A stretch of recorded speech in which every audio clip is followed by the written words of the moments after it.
साचे दरबार की जय। इस भजन में देखिए कवि ने कैसे 3 का महत्व बताया है। ध्यान से सुनिए भजन को। आओ सुनते हैं।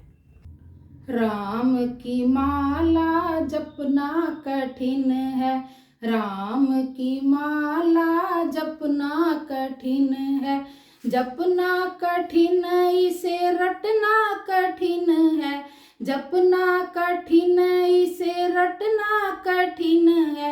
राम की माला जपना कठिन है, राम की माला जपना कठिन है।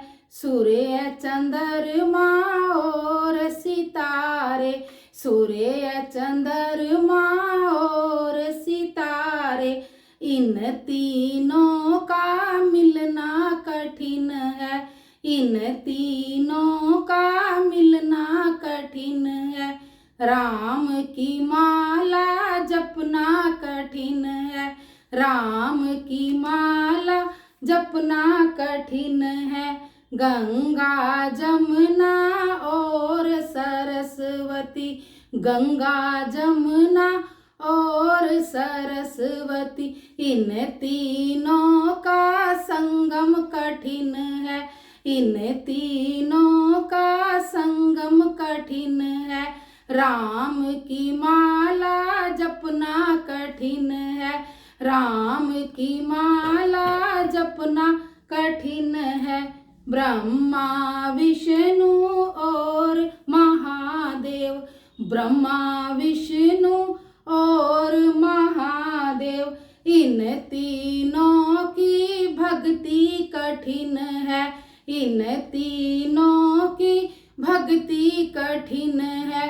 राम की माला जपना कठिन है, राम की माला जपना कठिन है। मात पिता और गुरु की सेवा, मात पिता और गुरु की सेवा, इन तीनों की सेवा कठिन है, इन तीनों की सेवा कठिन है। राम की माला जपना कठिन है, राम की माला जपना कठिन है। सास ससुर और पति अपने की, सास ससुर और पति अपने की, इन तीनों की आज्ञा कठिन है, इन तीनों की आज्ञा कठिन है। राम की माला जपना कठिन है, राम की माला जपना कठिन है। बोल साचे दरबार की जय।